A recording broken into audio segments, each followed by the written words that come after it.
Bueno, pues dentro de media hora, una hora más tardar, estará las mareas en Lanzarote en su máximo esplendor. Estamos en la llamada marea de septiembre, también colonizada con el nombre de las mareas del Pino, porque antiguamente eran los periódicos de Gran Canaria quienes pues daban nombre a estas altas mareas que siempre suelen ocurrir en los meses sobre todo en el mes de septiembre. Buenas tardes, estamos en Café de Periodista y como siempre saludamos a todos los oyentes de Lanzarote Radio, también a todos aquellos que nos ven a través de internet. Don Tomás López, buenas tardes. Buenas tardes, Jorge. Don Tomás, que es profesor, también periodista y además fue político, pero en este caso, don Tomás, ¿ya empezaron las clases? ¿Ya empezó usted a dar clases? Sí, bueno, en el caso de secundaria lo que han ido es llamando a cada uno de los grupos, o sea, por grupos para que no se agolpen todos a la misma hora y conozcan los recorridos que tienen que hacer para que el lunes por la mañana ya estén, ya puedan entrar todos. Así que lo que hemos tenido son las presentaciones. Yo con quien estudio es con mi grupo, que soy tutor de un segundo de la ESO y muy bien. Hombre, que este año muchos menos chicos porque no caben en el aula, de manera que yo, por ejemplo, creo que son 17 los alumnos que tengo, de tener 30, 32 a tener 17 claro, ya casi la mitad, ¿no? Sí. ¿Se ha olvidado dar clases después de 6 meses? Yo creo que no, a ver si ellos no se han olvidado de lo que deberían saber hasta ahora. Eso sí, les he preguntado, ¿no? Y además, díganos sus nombres, ¿no? Porque muchos no se conocían. Y también que han estado haciendo, y casi todos jugando a la PlayStation, así que sí, no está mal volver a clase, sí, porque hay cosas mejores que hacer. Efectivamente. Bueno, vamos a saludar también a Valentín Ollané. Buenas tardes, Valentín. ¿Cómo ¿Qué está? tal, Jorge? Muy bien, muy bien. Bueno, tú aquí, en este caso, lo tuyo, de la vuelta al cole te afecta, pero de manera positiva, ¿no? Porque es enviar a los niños a clase. Bueno, los niños ya son mayores. Ya son mayorcitos. ¿Ah, sí? Mi hijo está estudiando el primer año, además, en Madrid. Ah, sí, ya está ya en Madrid. Sí, sí, Joder, sí. ¿cómo pasan los años? A la semana tiene 2 días, solo martes y miércoles, presencial por la mañana. El resto de las clases son todas telemáticas. Online, sí. Bueno, ya veremos cómo vamos pasando esta pandemia. Las cosas no pintan nada bien, hay que decirlo, y es verdad que aquí en la isla de Lanzarote por lo menos está contenida la cifra, en este caso a la baja, ¿no?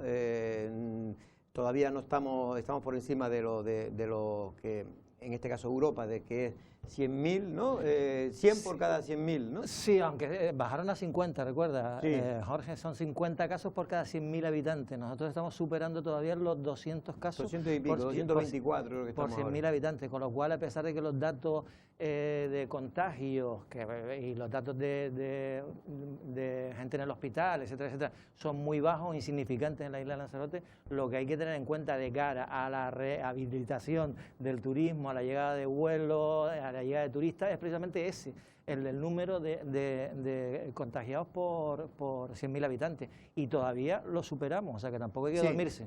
Y es verdad que es una exageración, yo lo decía ayer, porque parece que Canarias está con contagiados por todos los lados, ¿no? Y realmente es verdad que hay unas cifras muy altas, que se descontroló sobre todo a mediados del mes de agosto, con rebrotes importantes en la isla de Gran Canaria y Lanzarote, pero lo cierto es que después los datos reales de ver cuál es el estado, digamos, de la enfermedad en Lanzarote, es que tenemos 12 personas ingresadas, ¿no?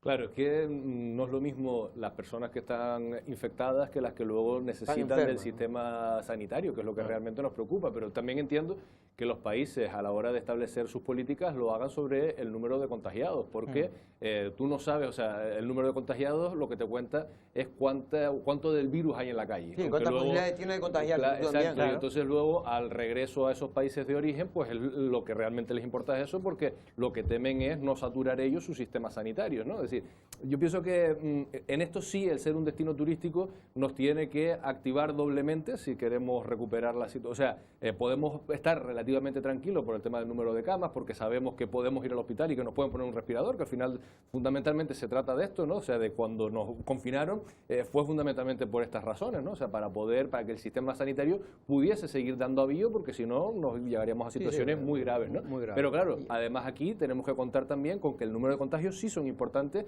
sobre todo para la faceta económica, ¿no? Sí, efectivamente, pero lo que me decía ayer, estuvimos con Héctor Pulido, que es el vicepresidente de Asolán, y decía una cosa con mucho sentido común, ¿no? Si se hubieran hecho como ellos pedían en su día, las PCR a las entradas y salidas, pues hubiéramos tenido ahora una situación totalmente distinta en Canarias, muy diferente a como la tenemos y sobre todo económicamente, ¿no? Que es que los hoteles decían que van a cerrar prácticamente todos a partir ya de, bueno, ya han cerrado algunos en estos días atrás, pero de los que abrieron en verano, porque ya estaban la mayoría cerrados, y auguraba que en vista de que ya hay previsiones de que hasta el 17 de diciembre realmente no empieza la temporada, 17 de diciembre, si tenemos que pasar 2 largos meses todavía porque ya las compañías prácticamente han descartado las posibilidades de viajar, o lo están retrasando, de viajar ya, iniciar la campaña de otoño, que sería el 15 de octubre. Hombre, hay un dato, hoy ya hemos conocido datos de la llegada de turistas a Lanzarote, ¿no? Son impresionantes, creo que un 82% menos que en agosto del 2019, y eso ya es significativo. Curiosamente, mirando los datos, los ingleses han caído muchísimo, los alemanes no han caído tanto porque son menos los que vienen, y curioso que ha salvado la temporada de agosto los peninsulares, o sea, la gente de España son las que han salvado un poco. Esos datos que da, por cierto, Benjamín Perdomo, que son alucinantes, yo creo que ha sido uno de los chistes de la semana más buenos que he oído yo. Si han ido gente a los centros turísticos, han sido precisamente de esos 40 y pico mil turistas de la península que han venido a Canarias. Que yo creo que hay que tener en cuenta una cosa, es decir, creo que es el 28 de septiembre cuando se reúnen los ministros de la Unión Europea para dar ya vía libre a lo de los pasillos... los corredores seguros. Los corredores seguros, ¿vale? Y eso va a ser lo más importante porque en esa fecha ya va a estar previsto lo de los PCR a la entrada y a la salida, con lo cual podíamos estar hablando de que a mitad de octubre, noviembre, la cosa podía estar funcionando un poco mejor a nivel económico, porque es que si no, esta isla y el resto de las islas se va a la chacarita. Sí, yo estoy viendo una de comercio cerrado, una de empresas cerradas. Pero el problema es que los turoperadores están cada vez más prolongando, retrasando y anulando las posibilidades de venir. Es decir, si antes estaban previstos que era fuera a mitad de septiembre, ahora ya la mayor parte lo han suspendido. Y ya hasta diciembre los grandes turoperadores no van a volar con Lanzarote. Algunos sí lo van a hacer, van a disminuir aviones. Los aviones que están llegando en estos momentos pues están a un 30-40% de su capacidad, los pocos que vienen, de Luxemburgo, de Inglaterra algunos, de Francia creo que está llegando también algunos toda la semana. En definitiva, estamos en una situación bastante complicada. Vamos a ver lo que ocurre, Tomás, pero no sé si tú crees que se puede ser optimista, porque ya no solo es Lanzarote, Canarias, España, es que también hoy oía el ministro de Sanidad de Inglaterra diciendo que allí también están aumentando el número de contagiados. Hombre, a favor nuestro jugaba el hecho geográfico, ¿no? El hecho de ser islas, pues permite un mayor control, es decir, aquí la gente o entra por el puerto o entra por el aeropuerto. Y yo creo que después del tiempo que pasamos confinados, que supuso pues un control evidente del virus, porque obviamente si alguien lo tenía, pues estuvo 2 meses en su casa encerrado, claro, de manera que prácticamente en Lanzarote, si había algún caso, ni siquiera se detectaba, es decir, tuvimos unas semanas en las que aparentemente teníamos casos cero. Yo creo que se vivió el mes de julio especialmente como si no tuviésemos como si no hubiese un agosto, como si no hubiese un septiembre. De hecho, agosto es relativamente peor en cifras que lo que fue julio, porque ya empezó a empeorarse la situación epidemiológica.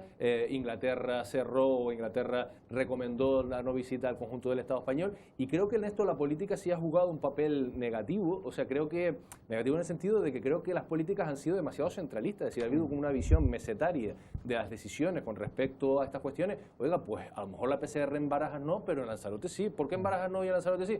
Oiga, porque Barajas es uno más de los puntos de entrada a la ciudad de Madrid, le pueden venir por Castilla y León, por Castilla-La Mancha, pero es que aquí en Lanzarote, al ser una isla, y además tampoco la dependencia del turismo del resto de los territorios es similar a la que tiene el archipiélago canario, entonces en eso sí creo que perdimos una oportunidad después del confinamiento y lo que nos supuso, porque aquí nos confinamos también en parte, o muchos, por solidaridad, digamos. O sea, ¿por qué la gente de La Graciosa estuvo encerrada durante 2 meses? Porque había situaciones en otras zonas de España que sí eran graves, pero en La Graciosa no había casos. Había varias islas del archipiélago sin casos de COVID y la gente metida dentro de las casas. Luego debería haber habido la suficiente responsabilidad política para decir, oiga, un tratamiento específico a unos territorios que son islas y que dependen de una manera exagerada del turismo. Yo lo de los corredores seguros o corredores sanitarios, como se llama, se lo oí a Pepe Torres, al presidente de la Cámara de Comercio, en una entrevista, yo creo que fue en el mes de junio. Es decir, viendo la posibilidad, por ejemplo, de hacerlo con Irlanda. Irlanda no nos había vetado entonces, había buenos datos y me parecía fundamental eso. Y una cosa, antes de que se me olvide, que es preocupante. Hoy he oído que la propuesta de la ministra de Trabajo, Jorge, con los ERTE, es ampliarlo hasta diciembre, pero... Solo a los que están directamente relacionados con el turismo. Menos comercio y menos hostelería. O sea, sí a los alojamientos turísticos, sí al transporte marítimo, sí al transporte aéreo. sí a las pero agencias no de a los viajes, restaurantes. pero no a los restaurantes ni a los Claro, comercios. lo cual puede parecer que a lo mejor en Madrid un restaurante no tenga que ver mucho con el turismo, un Aquí restaurante de un tiene barrio, que ver todo. pero sí es verdad que en Canarias y en Lanzarote no les digo, y en Fuerteventura depende especialmente de la economía. Es un borrador todavía, pero bueno, ya he oído muchas voces diciendo que bueno, que es que parece mentira que no tengan en Pero el cuenta. problema es que, ya lo venía diciendo, es que no hay dinero. Es que el dinero tampoco es infinito, ¿no? Y vamos a ver cómo se las arregla el Estado para poder pagar todos los compromisos que ha adquirido. Antes de entrar, porque después vamos a tener a Vidina Espino, que es la diputada de Ciudadanos por las Islas Orientales, porque ayer se presentaba en sociedad de alguna manera el borrador, puede ser la última versión del Plan de Reactivación Social y Económica de Canarias. Después vamos a hablar con Vidina, porque puede ser un plan esencial para salir de la crisis lo mejor posible de las islas, o por el contrario, algunos consideran, como es Vidina, que este plan tiene mucha flojera. Pero hoy lo que se está hablando también entre los ciudadanos es de las mareas del Pino, porque efectivamente estamos viviendo, creo que mañana es el día de la marea más alta, pero hoy también, y hemos salido a la calle, pero para ver la marea más baja, porque cuando es la marea más alta también está la marea más baja, y eso trae consigo una serie de costumbres que se suele vivir mucho, ahora menos, pero antes, sobre todo, en la isla de Lanzarote y en Arrecife especialmente. Las mareas estas grandes que hay ahora, que le llaman las mareas del Pino, porque lo dicen los de Las Palmas, pero en la isla de Lanzarote para mí serían las mareas de los Dolores. Son unas mareas muy altas, grandes, pero en Lanzarote hay mareas más grandes que estas. Las mareas estas tan grandes se aprovechan, por ejemplo, para coger lapa, para coger carna vieja y muchos tipos de cebos que sean bienvenidos para la pesca, ¿sabes? Que es la única diferencia que hay. Y aparte de eso, que son muy llamativas, te lo vuelvo a repetir, porque se llenan las playas y se llenan todas las cosas, ¿sabes? La verdad que son impresionantes, ¿eh? Pues esas antorras antiguamente abundaban muchas. Hoy por hoy hay muy pocas. ¿Por qué hay muy pocas? Por lo que sabemos todo el mundo. Porque las bahías están llenas todas de basura, están medias contaminadas. Y claro, ya no hay, al no haber circulación de agua y no haber pasto, pues no se cría ni el centollo, ni muchísimas cosas más que faltan. Bueno, pues ahí veíamos un pescador muy conocido en la zona de Arrecife, sobre todo en la zona de la pescadería que conocíamos nosotros. La zona de la pescadería, el muelle de la pescadería es la que está entre el Parador y el casino, para que todo el mundo sepa a lo que me refiero. Y bueno, él hablaba de las antorras, y es verdad, lo que nacimos por esta zona, pues y bueno, y sobre todo vivimos la infancia, pues conocíamos cómo estaba esa zona de Arrecife, lo que va de lo que hoy es el Arrecife Gran Hotel, donde estamos ahora, y el islote de la Fermina o islote del Amor, ¿no? Toda esa bahía, prácticamente hasta la pescadería, pues era una zona donde se pescaba, se cogía todo tipo de pescado, crustáceos, en este caso la famosa santorra, la llamada almeja orejona, que eran tan apreciadas en la isla de Lanzarote. Pues yo recuerdo cogerla, por ejemplo, de Quinío, enfrente de donde estamos ahora, enfrente del Arrecife Gran Hotel, ¿no?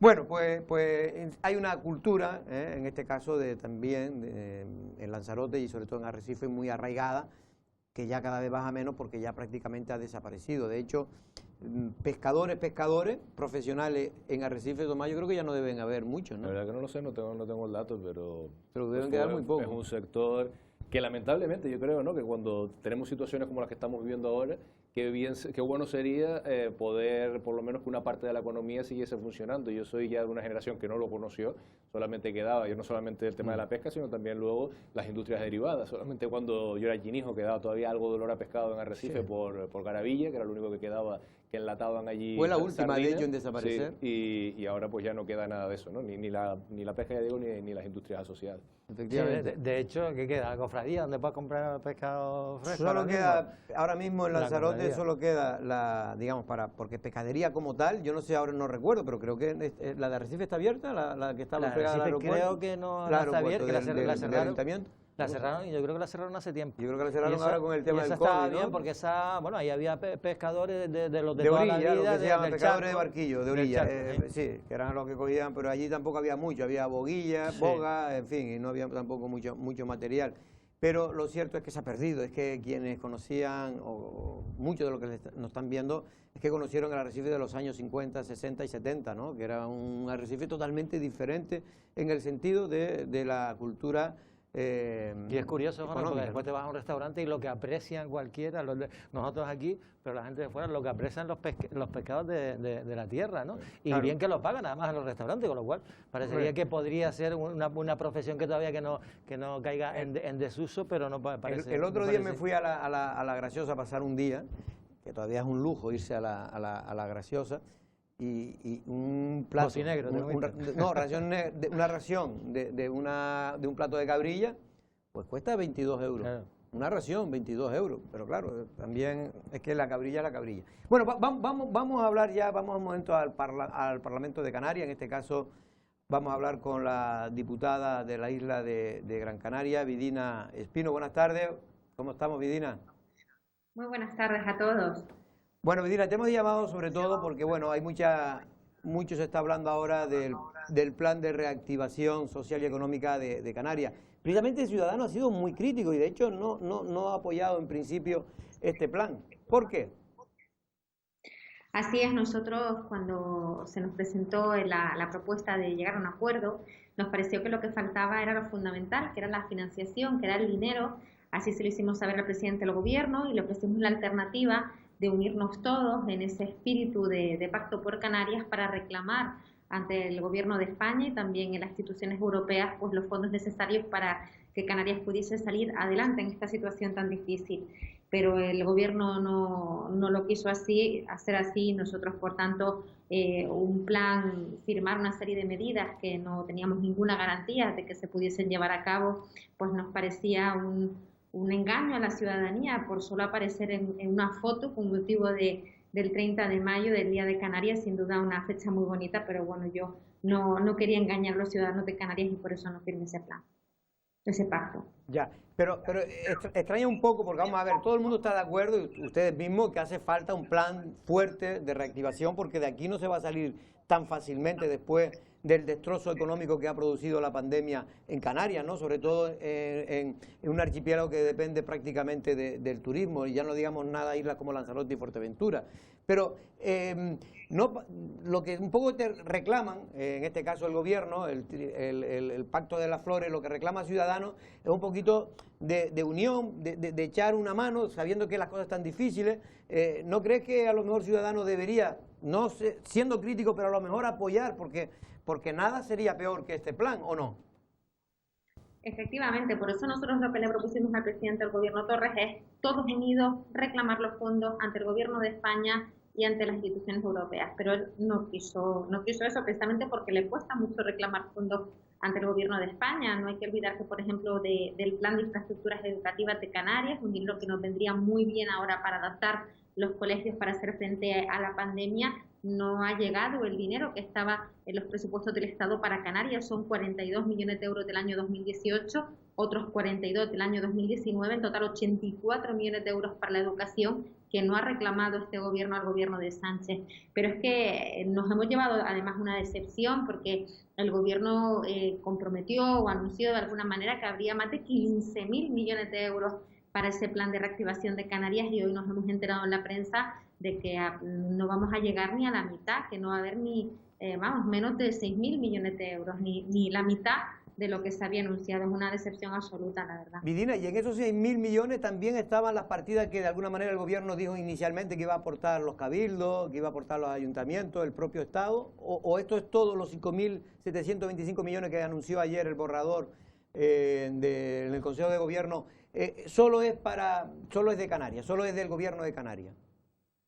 No, pues la verdad es que tenemos que analizar los números con más detalle. De momento solo conozco ese titular de ese récord tan importante que ha habido con respecto al dinero que se había comprometido para esta reactivación, y nosotros sí que queremos trabajar en medidas, respondiendo también a la pregunta de antes. Lo que pasa es que queremos hacerlo donde creemos que hay que hacerlo, que es aquí, en el Parlamento de Canarias, con total transparencia ante los ciudadanos, que todo el mundo sepa qué está proponiendo cada partido político, no en un intercambio de correos electrónicos y en reuniones en las que no están presentes los medios de comunicación. Nosotros creemos que ese plan se tiene que trabajar aquí en el Parlamento de Canarias, que los ciudadanos sepan qué es lo que estamos presentando cada partido político. Nosotros, por ejemplo, estamos reclamando que se contraten los 3.000 profesores que hacen falta en Canarias para reducir las ratios a 20 alumnos por clase, algo que sin duda ayudaría a contener la propagación del coronavirus y también a mejorar la calidad de la enseñanza en las islas. Estamos proponiendo ayudas para los autónomos,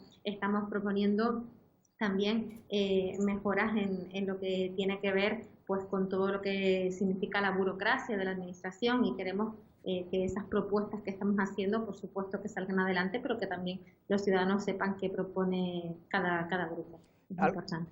Vidina, algunos creen que el tema de la realización de PCR en los aeropuertos canarios era fundamental, sobre todo para dar esa sensación de seguridad a Canarias. El hecho de que se vayan a hacer ahora, parece que a principios de octubre, ¿para ustedes llega tarde? ¿Es mejor tarde que nunca? Bueno, es que yo quiero decir sobre el tema de las PCR, que además es que nos han engañado, absolutamente nos han engañado, porque nos han dicho que no se podían hacer las PCR porque Europa no lo permitía.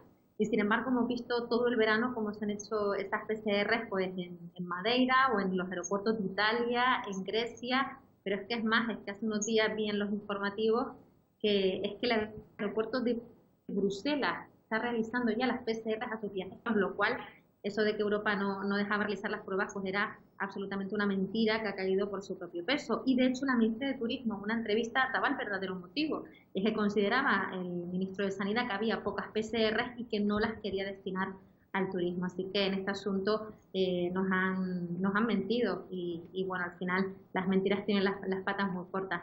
Las PCR llegan tarde, hay que tener en cuenta que si algo nos salvó en la primera ola con respecto a la incidencia del virus, con respecto al resto de la península, fue precisamente la capacidad de aislarnos y de cerrar nuestros aeropuertos. Una vez que abrimos nuestros aeropuertos sin ningún tipo de control, el virus volvió desde fuera, porque la gran mayoría de los casos que luego han provocado otros casos de contagios han sido todos importados. Vidina, ya para terminar, tema de la inmigración. Parece que no está resuelto para nada el asunto. Islas como Lanzarote están teniendo graves problemas de infraestructura para poder simplemente cobijar con cierta dignidad a los inmigrantes que han llegado. Es verdad que en estos días pues no han venido más pateras y gracias a eso pues se está de alguna manera salvando la situación, pero lo cierto es que en cualquier momento puede venir más pateras a Lanzarote y puede provocar un caos. El problema, ustedes han criticado también al Estado, pero el gobierno canario no puede hacer más.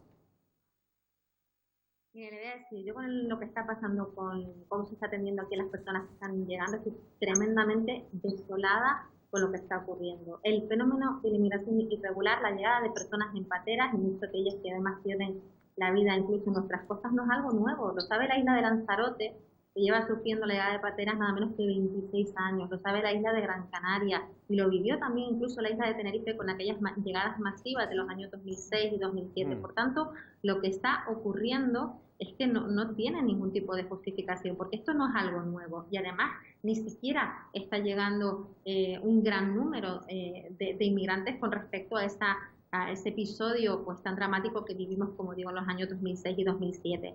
Está claro que el gobierno de España nos ha dejado totalmente abandonados, que el delegado del gobierno, después de meses de tener a las personas durmiendo en los puertos, en el suelo, en el puerto de Las Palmas, en el puerto de Arguineguín, niños durmiendo en el suelo, no se dignó a visitar ese puerto de Arguineguín hasta hace solo unos días, y tras ser criticado en la prensa precisamente por ni siquiera haberse acercado allí a conocer esa realidad. Y creo que el gobierno de Canarias no ha sido exigente con el gobierno de España. El señor Sánchez estuvo aquí cuando seguían llegando pateras y estaban durmiendo los inmigrantes a ras de suelo en los puertos, y no salió de la maleta. Y lo único que se llevó de Canarias, que le regaló el gobierno del señor Torres, fue un timple. De inmigración no se habló, lo único que se llevó de regreso a Madrid, eso sí, fue un timple. Vidina, quería hacerte una pregunta, sí. Valentín Aullanet. Sí, señora Espino, ¿qué tal? Buenos días.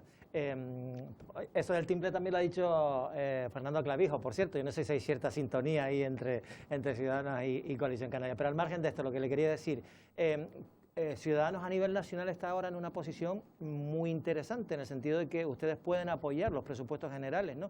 Y yo coincido con usted en que el gobierno de Canarias está siendo muy sumiso, como son del mismo color, no exige, coge lo que le dan, tanto en temas de inmigración como en temas de crisis turística, pero también entiendo que la oposición, y ustedes están en un momento, en una situación privilegiada a nivel nacional, también ciudadanos de Canarias, ustedes podrían decirle a sus compañeros de Madrid, oye, apoyamos los presupuestos nacionales a cambio de que Canarias también tenga determinadas contraprestaciones en materia turística o en materia de inmigración, ¿no? Quiero decir que por ahí, ¿eso se ha hecho o no? Y lo hemos hecho, lo hemos hecho. Hay que recordar que nosotros aprobamos o apoyamos los decretos de estado de alarma porque una de las condiciones que le pusimos al gobierno de Sánchez es que se desvincularan los ERTE del estado de alarma. El gobierno de España tenía la intención de que los ERTE estuvieran solamente el tiempo del estado de alarma. Nosotros exigimos que para dar nuestro voto a poder convalidar esos decretos se tenían que continuar con los ERTE durante el tiempo que fuera necesario. El gobierno lo amplió hasta el 30 de septiembre, todavía se está viendo si lo va a ampliar más allá de esa fecha, y nosotros hemos sido el primer partido político que exigimos y pedimos un plan específico para el sector turístico para que puedan hacer frente a esta situación, y que exigimos también que los ERTE se mantuvieran en el sector turístico hasta que se recupere la actividad económica. Y por supuesto que seguiremos negociando y haciendo esas peticiones, esas exigencias en el Congreso de los Diputados. Bueno, Tomás López también, venga, para cerrar. Tomás. Sí, señora Espino, yo le quería preguntar por los presupuestos de Canarias. En los del Estado ya hemos oído hablar, ¿no? Y de hecho se ha reunido su partido con el gobierno del Estado, pero en el caso de Canarias, que entramos ya en ese periodo de los últimos meses del año para elaborarlo, claro, nos encontramos, hablaba el otro día, esta misma semana, el vicepresidente Rodríguez sobre cómo van a hacer esas cuentas, con 1.000 millones de euros menos se prevé de ingresos, y es verdad que el Pacto de las Flores tiene mayoría en el Parlamento, pero si ustedes tuviesen que apoyar esos presupuestos, ¿por dónde? Porque con 1.000 millones parece que hay un dinero, ¿no?, que puede venir del convenio de carreteras, pero evidentemente va a faltar dinero. Usted ha hablado de más profesores, reactivación económica, necesidades del turismo, pero ¿y de dónde lo quitamos? ¿Por dónde irían sus apoyos o qué le aconsejaría si tuviese que decidir sobre esas cuentas? Bueno, nosotros siempre hemos sido partidarios de hacer una revisión del presupuesto y eliminar todo aquello que está superfluo. Hay que recordar que solo en asesores el señor Román Rodríguez, en el pasado presupuesto, para sí mismo, pues destinó medio millón de euros más a asesores de los que ya había para la vicepresidencia del gobierno. Yo creo que es necesario hacer ese tipo de revisión también durante la pandemia. Lo dije, las personas que nos dedicamos a la actividad pública, en este caso pues los diputados y los propios miembros del gobierno, tenemos que hacer también un esfuerzo en nuestros salarios y en nuestras retribuciones. Hay que recordar que el Parlamento de Canarias no se subió el 2% del salario, el gobierno de Canarias durante la pandemia se subió el 2% del sueldo a todos los miembros del gobierno y sus altos cargos y asesores. Así que hay que recortar en todo lo que sea superfluo. He escuchado también que se piensa destinar más dinero a la televisión pública canaria. Yo, como comprenderán, bueno, soy una persona que valora mucho el trabajo que se hace en los medios de comunicación, pero creo que ahora es obvio que tenemos otras prioridades más urgentes, como son, por ejemplo, las sanitarias o las educativas. Y con respecto al dinero que tiene que venir del Estado, es que, insisto, es que dinero que del año 2018 y 2019 que no han llegado 84 millones de euros del plan de infraestructuras educativas. Estamos hablando de 500 millones de euros de la sentencia de carreteras que computa como superávit. El señor Rodríguez, por cierto, ha dicho que se iba prácticamente a saltar cualquier tipo de norma porque dijo que iba a incluir ese dinero en los presupuestos cuando todavía no tenemos autorización del Estado para ello, pero es que hay otros 500 millones de euros de la sentencia de carreteras. Estamos hablando, por tanto, de un total de 1.000 millones que también nos tiene que pagar el Estado y que de momento no tiene ninguna intención de hacerlo. Vidina Espino, muchas gracias, diputada de Ciudadanos en Canarias. Esperemos que, en fin, que las cosas vayan mucho mejor, porque aquí todos vamos en el mismo barco y si esto no mejora, algunos nos vamos a hundir con el barco y con todo. Buenas tardes. Muy buenas tardes. Esperemos que este gobierno de verdad de una vez empiece a vivir la realidad de la gente de Canarias y deje de vivir en su burbuja. Gracias. Un abrazo. Vidina Espino, insisto, diputada en este caso por la isla de Gran Canaria en el Parlamento de Canarias. Una noticia de última hora. José Juan Lorenzo, ¿Quién era José Juan Lorenzo, Valentín? Pues era el gerente, ¿no? Gerente o consejero ¿no? delegado. ¿Era consejero delegado o era sí. gerente? Yo juraría que consejero delegado de los A ver, centros. Echede Eugenio era el consejero No, Era de los consejero. asuntos turísticos. Echede era consejero. Consejero de los Ah, no, Sí, no, pero sí es consejero verdad. delegado dentro Sí, del claro. Consejo de Administración. Exactamente, era Vale. consejero delegado, sí. Pues, bueno, era gerente y consejero delegado, me da a mí. De Promotur, de los centros turísticos, ha sido nombrado por Yaisa Castilla, que es la consejera de turismo, el responsable de Promotur. Para que veas, Jorge, lo que es que se supone que es un nombre de Coalición Canaria, que lo metió ahí con Coalición Canaria. Cuando él nunca ha sido de Coalición Nunca Canaria. ha sido de Coalición Nunca Canaria. ha sido Y de de Coalición hecho, Canaria. se Lo le que pasa es que se le está reconociendo Pedro, su gestión. el cual pues muchas críticas le hizo y muchas justas le hizo Tomás, pero si había una cosa es que él a la hora de elegir profesionales no lo elegía por el carnet político, porque de hecho casi ninguno tenía carnet político. Me refiero a los que él le interesaba en las grandes empresas públicas del Cabildo, ¿no? Y yo creo que eso fue un acierto. Más allá que se puede estar a favor, en contra de pequeños detalles o no de lo que hizo los centros turísticos José Juan. Pero bueno, yo me alegro personalmente por él y creo que además que Lanzarote pues, por lo menos mete a una persona, aunque no sea por cuestiones de cuota política, sino en este caso por su profesionalidad. Y demuestra, al menos yo lo creo, que en fin, que cuando se exagera por parte de la oposición, o en aquellos entonces y ahora sobre todo, estando en el gobierno, que todo fue un desastre en los centros turísticos, que parece que fue, vamos, que aquello fue un desastre económico cuando realmente se obtuvieron los mayores ingresos y beneficios de toda la historia de los centros. Es verdad que también ha ayudado por la llegada masiva de turistas, ¿no? Eso es evidente. Por los datos que está dando Benjamín esta semana, llegan a venir turistas y no me lo quiero ni imaginar. Sí, estaba buscando justo es que ahorrar siempre se puede ahorrar dinero, Tomás. Te lo digo porque en esta empresa ahora, con el tema de la crisis, hemos tenido que ahorrar por todos los lados. Y siempre se puede ahorrar.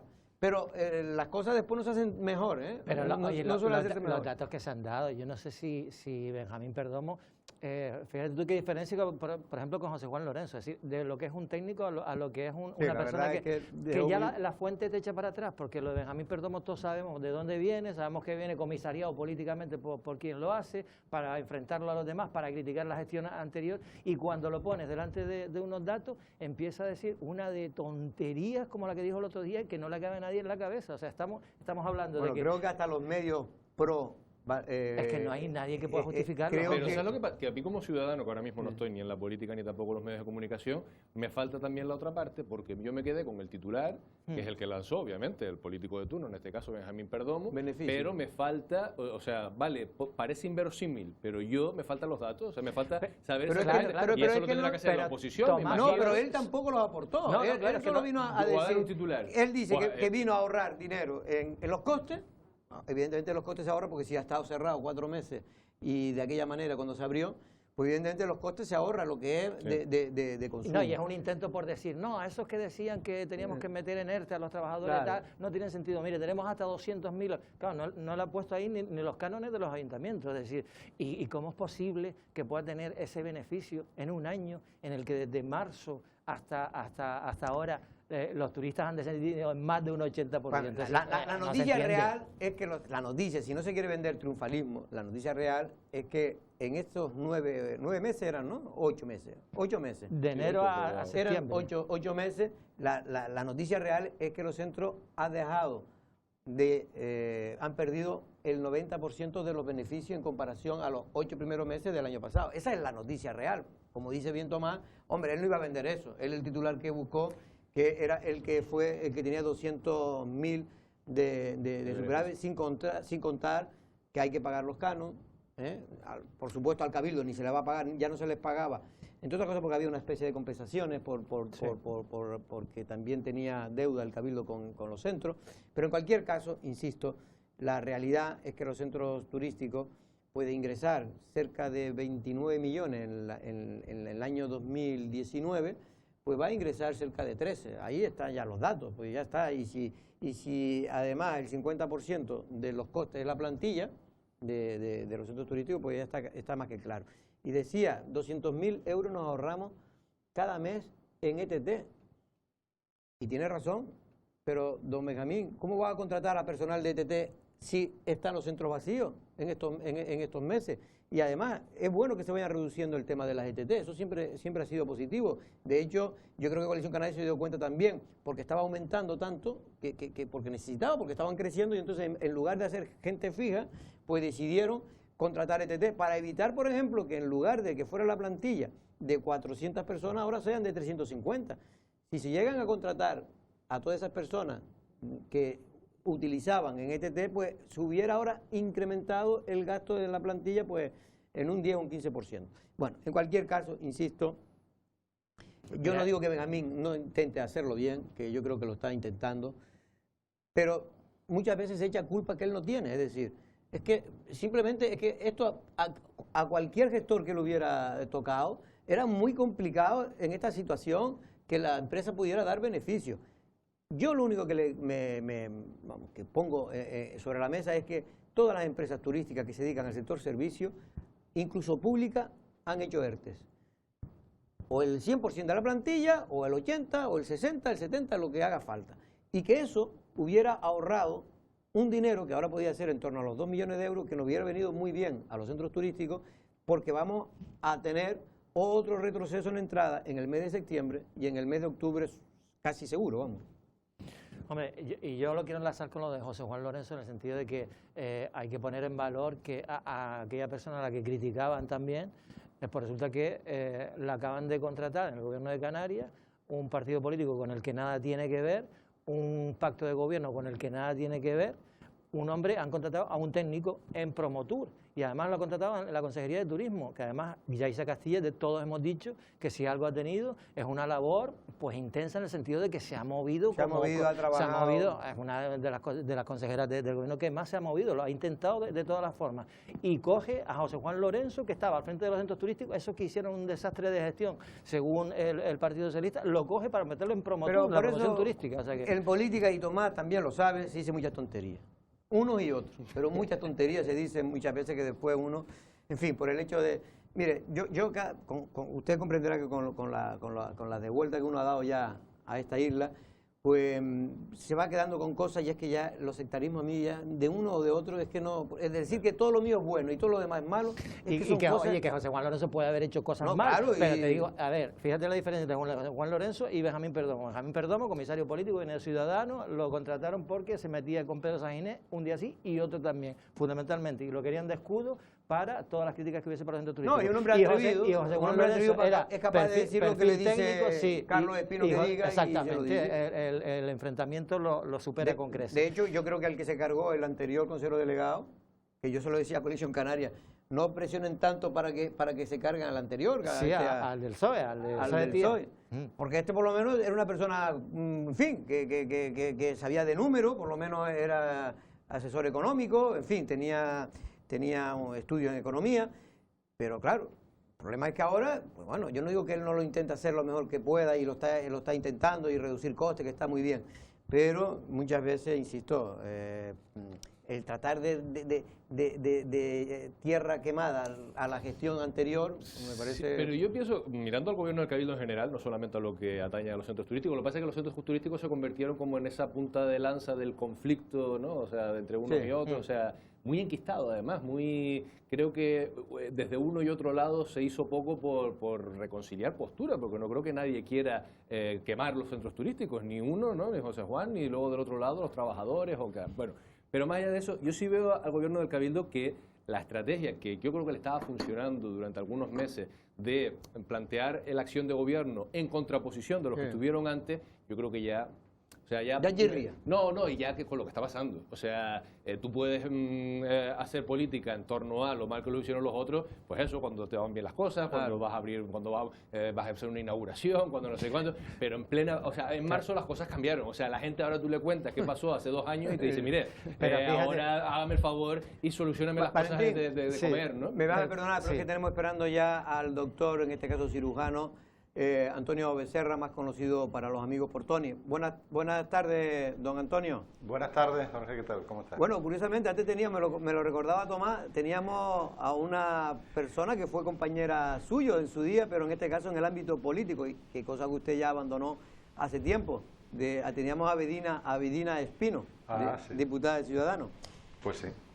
Pues, hace tiempo ya. Hace tiempo ya. Yo creo sí. que Vidina no estaba y el señor Ah, no, Becerra- No, de ellos, es verdad, es verdad. Es decir, Vidina entró en el partido justo cuando algunos ya nos marchamos.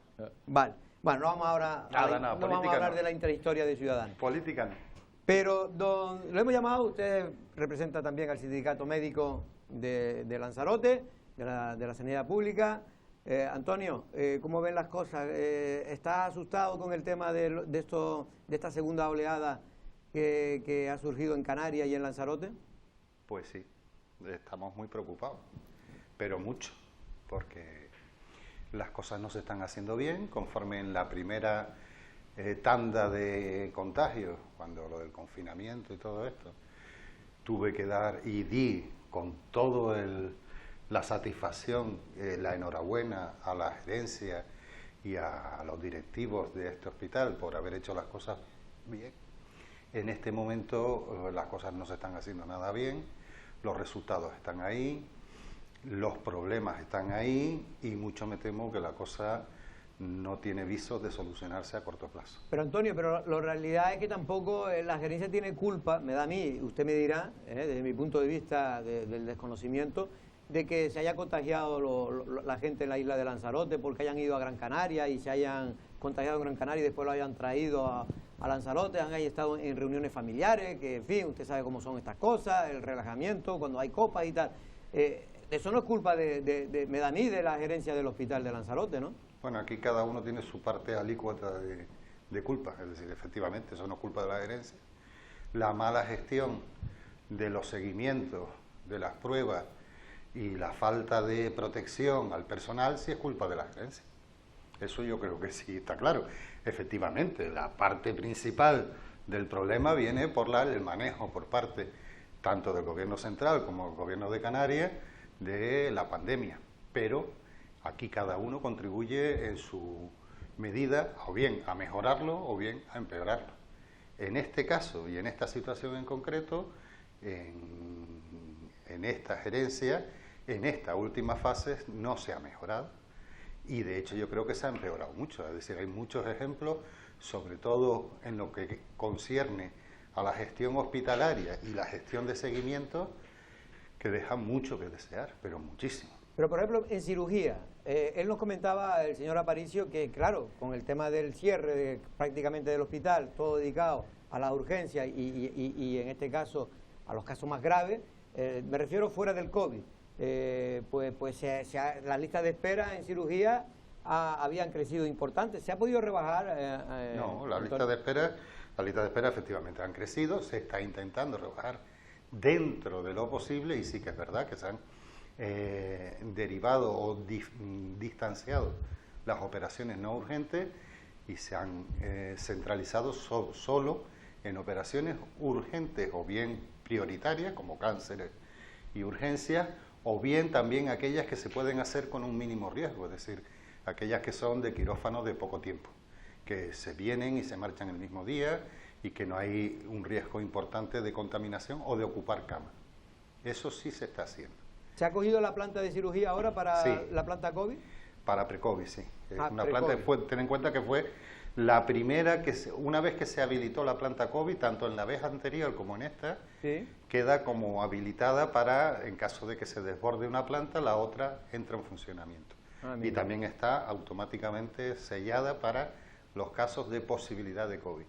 El problema no viene de ahí, el problema viene de los seguimientos, el problema viene de los controles de PCR, el problema viene de los riesgos que está corriendo el personal.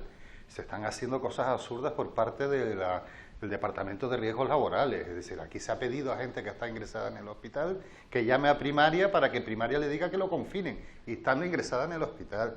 Aquí se ha dicho, personal que está en contacto con gente que ha sido positivo, se les ha dicho que no se le hacía la PCR porque era por miedo, cuando la Organización Mundial de la Salud dice que en cuanto hay una exploración clínica a un paciente con COVID, el profesional que hace esa exploración tiene que ser sometido a PCR.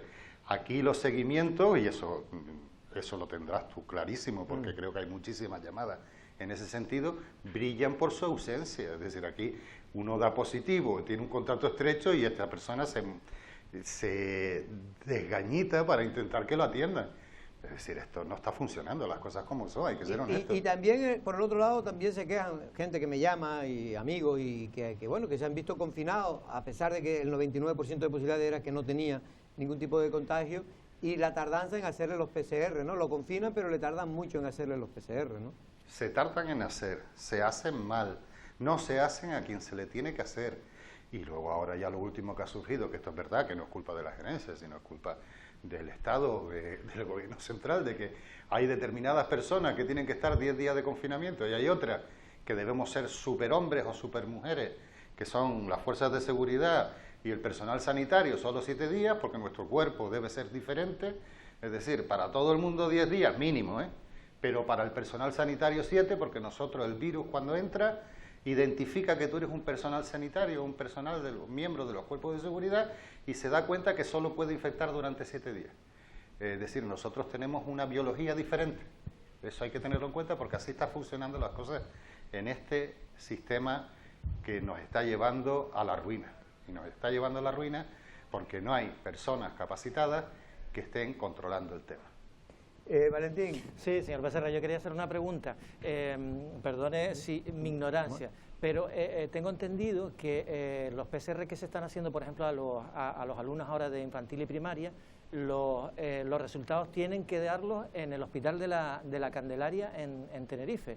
Y entonces me planteo, a estas alturas de la película es imposible que los resultados los tengamos aquí, en el hospital. Y segundo, ¿qué opina de que se haga ese cribado? Porque la Asociación de Pediatras ha puesto algún pero, que no está muy bien que se haga, pero no a todos. Ni los propios profesionales lo entendemos. Es decir, usted tenga en cuenta que lo que se está haciendo ahora, ese sistema que se ha descubierto ahora, que resulta que cogen la muestra a 20 chavales, se les ponen todas juntas y se hace un análisis. Si el análisis saca que tiene esa muestra, tiene restos de COVID, porque lo que determina la PCR son restos de COVID, entonces se va a coger a cada uno de ellos separadamente y se le va a hacer su PCR. Si no, pues nada. Es decir, eso yo no entiendo de dónde lo han sacado. Yo soy médico y como yo, muchísima gente, yo no sé, es decir, yo he leído y creo que con un poco de espíritu crítico, ahí hay muchísimas pegas. Oiga, vamos a ver, si usted coge 20 muestras y las junta todas, pues es muy fácil que se escapen algún restito pequeño. ¿Qué efectividad tiene eso? Pues no se sabe, honestamente. Yo creo que aquí se están tirando tiros al aire porque no se sabe lo que se está haciendo, no se tiene ni idea. Es decir, lo último esto de las mascarillas, todo el mundo a todas horas y por todos sitios, que joder, usted va caminando solo por la calle y tiene que llevar mascarilla, oiga, pero usted no tiene ni idea de que las mascarillas en el fondo a la larga producen un aumento de infecciones respiratorias. Joder, yo es que te lo digo porque yo soy una persona que usa mascarilla toda la vida. Soy cirujano y tenemos mascarilla todo el tiempo. Y las mascarillas hay que usarlas durante un tiempo, pero lo que no se puede hacer es tener a toda la gente durante todo el día en la calle con mascarilla. Hoy, sin ir más lejos, cuando fui a desayunar, había unos pobres obreros que estaban trabajando, cada uno a una distancia, pero descargando bloques con mascarilla. Hombre, ya llega un momento que dices tú, mira, esto se está llegando a unos absurdos, a un talibanismo de normativas que son absurdas, que no se saben ni por qué se cogen. Lo de que el que fuma contamina más cuando echa el humo del tabaco, es decir, no hay ni un solo trabajo que lo demuestre, pero claro, es decir, aquí aprovechando que el Pisuerga pasa por Valladolid, los neumólogos han cogido y han dicho, hombre, como fumar es malo, vamos a aprovechar para intentar que la gente no fume en el menor posible. Claro, te meten el miedo en el cuerpo diciendo que hay unos estudios que dicen que se infecta más cuando tú exhalas el humo del tabaco. Mentira cochina. A mí que me enseñen un solo trabajo. Pero eso es lo que está haciendo el Estado, soltar bombas de humo para intentar ver que hace algo, pero aquí no hay nadie con una seriedad científica que haga las cosas bien hechas. Bueno, empezando por un ministro que es filósofo, que ya mucho debe entender el ministro de Sanidad, y un representante del Centro de Infecciones de Pandemia que no ha dado ni una en el clavo.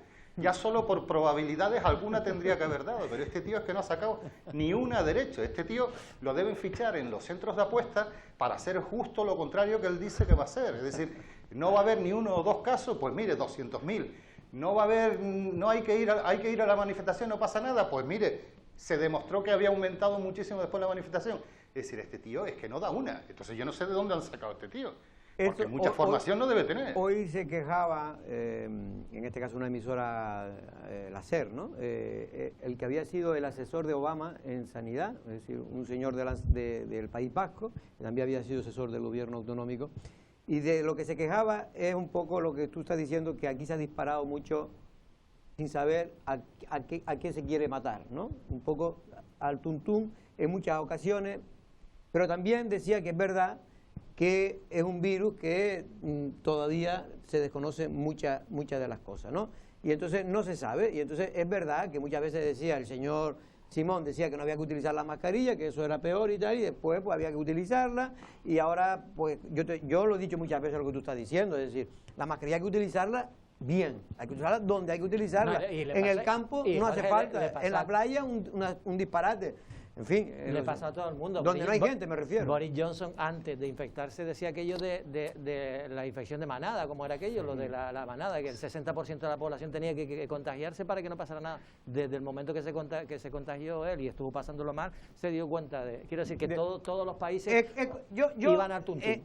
En favor del gobierno, sí digo una cosa, que cualquier otro gobierno tampoco hubiera acertado tanto, es decir, que es difícil acertar cuando se desconoce tantas cosas. Lo digo desde mi ignorancia. Tony, y ya terminamos, ¿qué te parece? Pues Jorge, yo creo que no estoy de acuerdo contigo. Muy bien, eso es cualquier bueno. otro gobierno, no sé, pero cualquier gobierno serio, ahora efectivamente en España hemos tenido muchos gobiernos de otros signos políticos que no son serios tampoco. Cualquier otro gobierno serio hubiera creado lo que dijeron que crearon, que no crearon. Un comité científico. Y que sean los que tomen las decisiones. Aquí no las toman un comité científico. Aquí las decisiones las toman unos señores por determinados intereses que yo entiendo que son importantes. Me refiero a intereses económicos, bien. Pero es que aquí no se toman solo por intereses económicos. Aquí se toman en muchísimos casos por intereses políticos. Y aquí los intereses políticos sobran. Vale que los económicos haya que tenerlos en cuenta, no por encima de los sanitarios, pero sí junto con los sanitarios, pero desde luego no los intereses políticos. Lo que no se puede hacer es lanzar salvas para hacerme la foto, para quedar bien, pero no estoy haciendo nada. No se puede decir que hay un comité científico que no existe. Aquí no se puede poner al jefe, es decir, de jefe de todo el entramado un elemento que no da una derecha. Lo primero que hace cualquier país serio: oiga, usted se ha equivocado, no se puede haber equivocado más veces, pues dimita usted o márchese usted y vamos a poner a alguien que a ver si por lo menos por suerte acierta. No lo han hecho, aquí no dimite nadie, no hay nadie preparado al frente del tema y así no va. Lo siento, pero efectivamente con otro gobierno también podría haber pasado, pero no sabemos. Te veo muy enfadado. Hombre, es que la cosa está mal, muy mal. Pues vamos a ver si mejoramos, Tony. Vamos a ver si hay suerte. Venga, un abrazo y muchas gracias por estar aquí en los estudios. Venga, gracias. En la a ti llamada por habitación invitarme. COVID que le decimos nosotros. Hasta Vale, luego. Gracias por ti. Bueno, yo tampoco quería confrontar porque él es médico, conoce seguro mucho más que yo, pero a mí me parece... A ver, Tomás, hay mucha gente que cada vez opina más como él. ¿Pero el qué? En algunas cosas. En que, la mascarilla, pongamos el caso de la mascarilla. Todos sabemos que es una exageración el exigir el uso de mascarilla continuo. Donde no hay nadie. Pero ¿cuál es el problema? Donde no hay nadie. Pero ¿cuál es el problema? Que en este país, por desgracia, hay muchísima gente que exige la obligatoriedad absoluta de, por ejemplo, el uso de la mascarilla, o no se la ponen tampoco cuando se la tienen que poner. Y como no va a haber un policía detrás de cada uno de nosotros, viendo si hay 1,5 metros de distancia entre ciudadano y ciudadano, pues llegamos al absurdo de tener que llevar continuamente mascarilla, porque es que durante 2 meses estuvimos sin ponernos. Pero el absurdo, Tomás, es peor. pero perdona, ¿Sí? Tomás, el absurdo es del policía que ve a un señor en el campo, como yo he visto, totalmente. Y el policía va a multarlo. Pero tiene entonces, la excusa claro, de que la ley se lo permite. Pero eso llevamos permitiéndolo también desde la propia ciudadanía y los medios de comunicación desde el principio del confinamiento. ¿Qué hacía? Noticia de portada en todos los medios de Lanzarote, que 2 helicópteros estuvieron revisando por la playa. Por el archipiélago Quinijo el cumplimiento de la graciosa sin virus y el resto de isla deshabitada y gastando gasolina. Pero esos son los titulares. Si usted se quiere dar una vueltita por él, pero no lo ponga en el periódico todo. Entonces, hemos sido unos exagerados, pero ha habido demasiada irresponsabilidad junto con demasiada exageración, pero es que las dos cosas a veces van unidas. Ante la irresponsabilidad tomas una medida que es exagerada. No, yo, por ejemplo, en materia sanitaria y en prevención sanitaria prefiero pasarme por exceso que no por defecto. A mí lo de la mascarilla me la pongo hasta en la playa si hace falta. Yo, y creo que... Pero usted es muy aprensivo, Valentín, me lo han dicho sus amigos íntimos. Aparte de que soy hipocondríaco. pero que las autoridades sanitarias tienen que tirar más hacia el exceso que hacia el defecto cuando se trata. Y es una tontería, al fin y al cabo, ponerte una mascarilla. Pero yo, por ejemplo, en lo de esto que hablaba del PCR, lo que más me ha sorprendido, que lo que hablaba el doctor Becerra, estaba hablando del pooling, que es eso de que cogen a la burbuja entera y si hay uno que da positivo, entonces le hacen los PCR a cada uno de los niños. No, lo que se está haciendo ahora son PCR, además no le cogen la muestra de la nariz, sino de la boca a todos los niños. Pero las muestras que he visto yo a los 5 policías esos que han mandado a la autonómica, que por fin lo hemos visto, aparte de la fiesta y eso, con las muestras, metiénlas en un helicóptero, en un avión. Sí, pooling también. Luego me imagino que las juntan a la hora de hacer han hecho PCR. 2.500 PCR en el día de ayer y le faltan, el otros 2.500. Se supone que están haciendo PCR por niño. No hay pooling. No, vamos a ver. Se están haciendo las PCR a todos. ¿Pero por qué las mandan a Tenerife? Lo que pasa es que todavía no se las han hecho porque no ha habido capacidad. Se harán el lunes y el martes, tengo entendido, otra batida. ¿Y las mandan a Tenerife, Jorge? Y las mandan a Tenerife porque hay un robot o un laboratorio robot que hace 6.000 o 7.000 PCR en 2 o 3 horas. Perdona, pero es que tenemos que irnos a publicidad. Sí. La publicidad cada vez es menos, pero manda más. Vamos.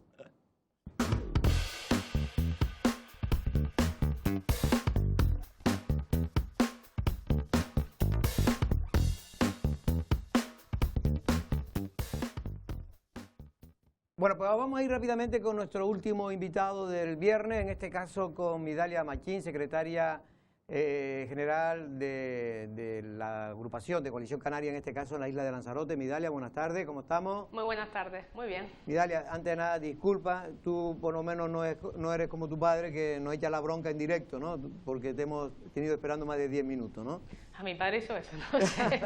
Tú sabes, tu padre es capaz de eso y demás, pero sí, bueno. Sí, no lo sé. Él es así. No hay problema, no pasa nada, entiendo perfectamente los tiempos. Midalia, bueno, te hemos llamado, bueno, ya a ver cómo creo que hay pleno ordinario, ¿puede ser, la próxima semana?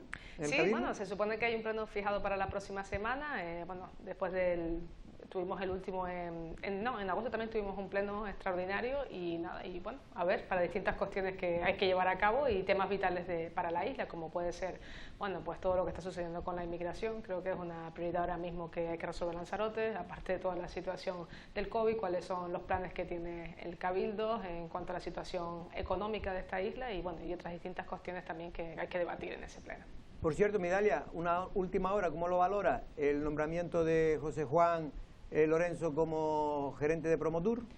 Bueno, José Juan es una persona que creo que es evidente que su trabajo, en ese caso estuvo 2 años, 2 legislaturas al frente de los centros turísticos y hizo una gran labor. Creo que es indiscutible su profesionalidad, la labor que hizo y la línea que implementó en los centros turísticos. Así que para Promotur creo que va a ser un gran espaldarazo y más en estas circunstancias en las que estamos ahora mismo, donde necesitamos profesionales que nos ayuden a cómo encauzar esta situación política que tenemos y económica en la isla. Creo que, bueno, desde nosotros, pues, de mi formación política y de mi puesto que ocupo, pues bueno, nada más que podemos congratularnos que cuenten con una persona que durante 2 legislaturas llevó los centros turísticos como consejero no delegado. Se inicia la temporada política, por decirlo de alguna manera, precisamente a nivel de Cabildo será con ese pleno ordinario del próximo viernes, pero Midalia, usted está en una situación muy complicada, Coalición Canaria, porque es verdad que hay muchos problemas, evidentemente hemos empeorado, Lanzarote ha empeorado, Canarias ha empeorado, España ha empeorado y el mundo ha empeorado con respecto a hace 2 años cuando ustedes gobernaban, pero no ha sido precisamente por la gestión o no gestión del equipo de gobierno que esté hoy en el Cabildo, sino ha empeorado por la situación de pandemia. Pero es verdad que algunos han empeorado más que otros. En este caso, ¿qué echa de menos usted en la gestión del Cabildo?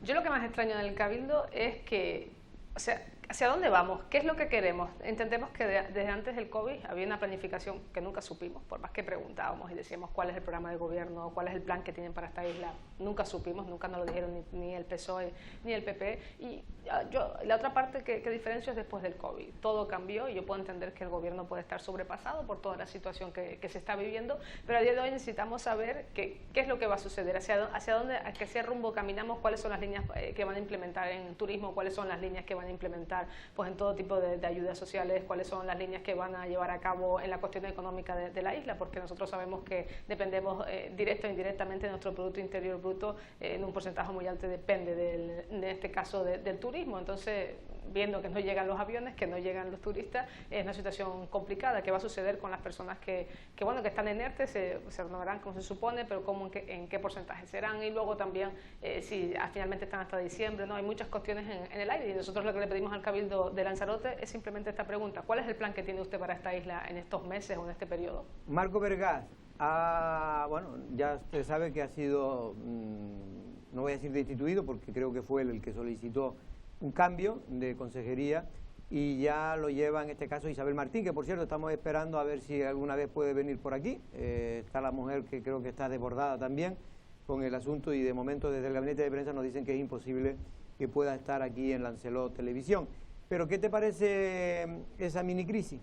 Bueno, me parece que ante la situación que estamos viviendo, con mucha situación con personas delicadas que dependen mucho de todo el tema de bienestar social y todo cómo se va armando, pues bueno, me parece que en este momento que haya cambiado, vamos a decirlo así, que haya cambiado de consejero, no me parece lo más adecuado, porque obviamente una consejera que llega, no, conozco a Isabel Martín y bueno, hizo un trabajo en Hacienda, y ahora cambio también de consejería, tienes que hacerte con el área, tienes que conocerla, tienes que verlo, y no es tiempo ahora de estar conociendo, es tiempo de actuar y de llevar todo a cabo. Así que me parece una imprudencia que haya ese cambio precisamente ahora, como sucedió también en el gobierno de Canarias, cuando cesaron a la consejera de Sanidad y también acabó cesando también la consejera de Educación. Entonces son cuestiones vitales que ante un momento tan preocupantes como los que tenemos ahora, se nota la fractura o la debilidad del gobierno ante estos cambios.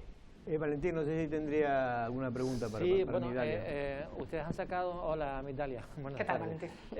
Han sacado una nota con el tema del plan de reactivación. Antes estuvimos hablando con la diputada también de Ciudadanos sobre este tema, y yo coincido en que si inicialmente en el día 30 de Canarias, que fue cuando se firmó ese pacto, que lo firmaron ustedes también, el pacto de reactivación, se había puesto que la inversión iba a ser 18.000 millones en 4 años. Esto se ha quedado en 5.000 millones. Yo no sé si de esos 5.000 millones ya se sabe 1.200 o 1.400 como mucho será para este año. De esos 1.400, ¿sabemos cuánto puede llegar para Lanzarote, por ejemplo? No, exactamente no lo sabemos. Nosotros lo que le hemos insistido constantemente a la presidenta del Cabildo de Lanzarote, a Loli Corujo, era que, bueno, que si Lanzarote, en este caso, y Fuerteventura, porque se supone que son las islas orientales que más van a sufrir pues el batacazo económico. Estos son la previsión económica que hay para Canarias, y que necesitábamos una ayuda también especial para Lanzarote. En este caso no sabemos mucho más, por eso le insistimos constantemente que insista, que sepamos hacia dónde vamos, cuál es el ritmo. Y el plan de reactivación creo que tarda en llegar, o sea, como bien has dicho, tú manejabas la fecha, han pasado varios meses y a día de hoy todavía todo está en el aire, o sea, no tenemos muchísima incertidumbre. Sí hay un documento firmado, pero cómo se va a hacer, cómo se va a llevar a cabo, bueno, hay bastantes cuestiones todavía que pulir de ese documento. Bueno, no sé, Tomás, si querías hacer alguna... Sí, ¿qué tal, Migdalia? Buenos días, buenas tardes ya. ¿Qué tal? Yo lo comentábamos ahora, que al grupo de gobierno del Cabildo pues parecía que tenía como una hoja de ruta. Claro, son dos partidos muy diferentes, PP y PSOE, pero tenían una hoja de ruta que era fundamentalmente la crítica al gobierno anterior, y con la pandemia pues parece que con eso solo no tira, ¿no? Y esto lo estábamos comentando. Pero yo también veo a la oposición un poco, no sé cómo decirlo, también como todavía en proceso de formación, todavía quizás por el hecho de que, claro, quien lideraba la formación política, en este caso con más votos, Coalición Canaria, me refiero de la oposición, era Pedro Sanginés, que está también de salida, por lo menos de la presidencia. No sé cómo lo percibe el resto de la ciudadanía, pero yo veo un gobierno demasiado preocupado por lo que pasaba antes, pero una oposición que tampoco termina como de conformarse, ¿no? O de poner propuestas sobre la mesa, por lo menos que nos llegan al resto. O de jugar el papel, sí, y de adaptarse al papel que tiene. Y que es necesario en estos momentos. Por ejemplo, yo no aparte de los dos economistas, tres economistas, ¿no?, que han contratado, me echo de menos, por ejemplo, que la presidenta del Cabildo se siente con todos los sectores económicos de la isla para realmente un plan de reactivación también en el ámbito local, ¿no?, pero que lo pueda liderar el Cabildo. Pero tampoco veo a la oposición en ese, quizás por motivo de desajuste todavía temporal, como que está saliendo de otro periodo todavía. Y apremia las prisas, ¿no?, o el tiempo, ¿no?, para la gente. ¿Midalia? Sí, bueno, en un principio obviamente es un cambio. Nosotros estamos acostumbrados a gobernar y de repente toca estar en una posición totalmente oposición totalmente diferente. Pero independientemente de eso, nos está costando muchísimo hacer oposición en el Cabildo porque el gobierno, y a mí no se me rajan las vestiduras en decir que hay mucha fluidez, mucha comunicación, cero, no hay ninguna. Y si hablamos de oposición, creo que solo somos Coalición Canaria porque Podemos tiene una situación muy complicada y en el sentido de que gobiernan en Canarias, gobiernan en Tías, y entonces, pues ahora la verdad, ellos están un poco que no saben el terreno muy bien donde pisan en el Cabildo de Lanzarote, porque, por ejemplo, son mociones que llevamos nosotros, las llevan ellos, exactamente, prácticamente la misma idea, y las aprueban y las nuestras no. Independientemente de eso, coincido contigo en una cosa, Tomás, nosotros le hemos pedido reiteradas ocasiones a la presidenta, que lo anunció a bombo y platillo, que organizara una mesa con los distintos sectores, una mesa de la isla, pero una mesa técnico-política, donde estuvieran pues, los distintos sectores de la isla que están afectados por la crisis, que estuviera también toda la oposición. Y es que en el Cabildo era perfectamente factible poder hacerlo, porque son dos partidos, somos 4 partidos, 2 gobernando, 2 en la oposición, y se podría llevar a cabo. A día de hoy seguimos esperando, el último pleno anunció que se iba a hacer, y a día de hoy seguimos esperando. Entonces es como tú intentas avanzar, yo solo decía en el último pleno, señora presidenta, estamos aquí para tender puentes, la dificultad nos une, no nos separa, pero a día de hoy no nos ve como alguien que podamos contribuir, o por lo menos es lo que nos transmite con acciones. Hoy creo que fue ayer, sacaba una nota de prensa del Cabildo, un poco felicitándose de continuar con las inversiones en parques eólicos, ¿no? En este caso, pues ha llegado pues, otro de esos molinos gigantescos que van a ayudar a que cada vez poco a poco se cambie el modelo energético en la isla de Lanzarote. Ustedes felicitaban al Cabildo por continuar con esa política. ¿Realmente cree que el Cabildo está, en este caso Dolores Corujo y su equipo, en este caso está igual que ustedes, ¿no?, por la labor de cambiar, ¿no?, el modelo energético? Sí, nosotros iniciamos una tarea que era precisamente la que tú estás diciendo, un cambio energético. Además fuimos como muy pioneros en Canarias, o sea, de hecho me recuerdo estar en el Parlamento y lo poníamos siempre como el ejemplo, el cambio energético que hubo, y son proyectos que estaban andados, o sea, no han hecho nada nuevo, que lo que no seguía, el procedimientos administrativos, que son bastante largos, obviamente, porque son, bueno, pues aparte de las cantidades económicas, todos los pliegos técnicos, y son cuestiones que ya estaban echadas a andar y que seguimos adelante, y se sigue con el cambio de modelo energético. Creo que pues, tenemos que seguir en esa línea y ellos siguen haciéndolo, pero te digo, no son proyectos nuevos que hayan ellos hecho o elaborado, porque ya han tenido tiempo de hacerlo. Al principio tenemos la garantía de que, bueno, acaban de llegar, están haciéndose con las áreas, pero ya hasta el día de hoy están más que hechos con las áreas, a no ser de los cambios que han podido hacer de última hora, y no ha habido nada nuevo, son cosas que venían de atrás, y bueno, nosotros nos congratulamos que se materialicen proyectos que nosotros habíamos dejado iniciados. Midalia, ¿y por qué son ustedes críticos por la contratación anunciada por la presidenta de 3 expertos economistas? Para un poco, me imagino que, bueno, no se sabe muy bien para qué, pero para mejorar seguramente las cuestiones económicas de la isla de Lanzarote, no sé si aportando ideas o buscando inversiones que se puedan realizar en Lanzarote desde la Unión Europea, en fin, ¿cómo ven esos nombramientos? Bueno, yo creo que, o sea, sin menospreciar la profesionalidad de estos economistas o analistas, como lo queramos decir, que la tienen más que demostrada, creo que bueno, que en Canarias también hay profesionales que lo pueden llevar a cabo, y nosotros insistimos que está la mesa de la Reserva de la Biosfera, donde hay pues están las distintas universidades, hay distintas personas que en su momento fueron nombradas, que por qué traer a 3 analistas de fuera si lo podíamos hacer de aquí. Eso no quita que todos podemos aportar, pero bueno, nosotros siempre intentamos apostar por mesas que están creadas, que simplemente hay que convocarlas y hacer un análisis, y también pues poner en valor pues nuestro propio bagaje que tenemos en Canarias y no tirar del de fuera. Sin menospreciar, te digo, vuelvo a insistir, desde la profesionalidad, pero yo soy más de actuar de esa manera. No, me decías así, Jorge, yo la verdad. No, si quería decir algo lo que he dicho ella, digo. Sí, o sea, en Canarias tenemos, creo, 2 facultades de temas económicos, o sea, cada una se llamará de una manera, ¿no? Tenemos el Consejo de la Reserva de la Biosfera con grandes profesionales, tenemos a gente como Vieites, como Aguilera Clean, tenemos a los sectores económicos de la isla, es decir, yo creo que eso se tiene que hacer. ¿Quién sabe más de sector primario o de turismo o de la industria de transformación pequeñita que podamos tener en Lanzarote que la propia gente de aquí? Entonces, a mí me parece que estas contrataciones, porque yo desde que lo lo vi, me lo pareció, son más una cosa mediática, ¿no? Uno sale en La Sexta, el otro fue ministro, el otro no sé qué, que nadie les niega su conocimiento sobre la macroeconomía. Sobre todo, dos de ellos son dos economistas de primer nivel. Pero creo que eso podría ser una ayuda más, ¿no? Un apoyo externo que pueda tener, pero la reactivación económica que Lanzarote ahora mismo necesita de mucho más y de mucho más talento local, en fin, gente de esta tierra que conozca cómo funcionan las cosas aquí. Midalia, ¿y se sabe ya quién lo ha contratado? Porque ayer creo que leía una nota de prensa de... Sí, eso es lo que iba a decir yo. No hay contrato por ningún lado, aparte de que coincido, pues ya lo hemos hablado aquí, coincido bien, que hay gente en Canarias que conoce mucho mejor y tampoco hace falta tener un economista estrella para que te diga que ahora mismo no puedes cambiar el modelo económico, es decir, estamos en una crisis, tienes que meter dinero, los ERTE, tienes que hacer una serie de cosas que, vamos, yo creo que es el padre nuestro en economía, te lo diría hasta cualquier estudiante de primero de economía, con lo cual traerte a tres figuras de fuera me parece es un efecto simplemente para ponerme una medalla que no sirve para nada, teniendo además aquí a gente. Y después creo que Coalición Canaria había puesto, David de la Hoz había denunciado que no hay contrato todavía de ningún tipo en el registro del Cabildo para contratar a estos ¿Ha podido informarte, Midalia, si eso es así? Sí, bueno, nosotros a día de hoy, lo que nos dejan, o sea, ver y lo que estamos averiguando, no hay contrato. A mí me parece que de forma un titular, que no digo que no esté, pero que a día de hoy no nos consta que aparezca el documento en el que dices tú, bueno, hay un contrato firmado con estos tres... Pero a lo mejor lo contrataron por la SPEL o por no sé, por cualquier otra de las empresas públicas, ¿no? Puede ser, ¿no? Puede ser. Por el Cabildo, por ahora, está seguro que no.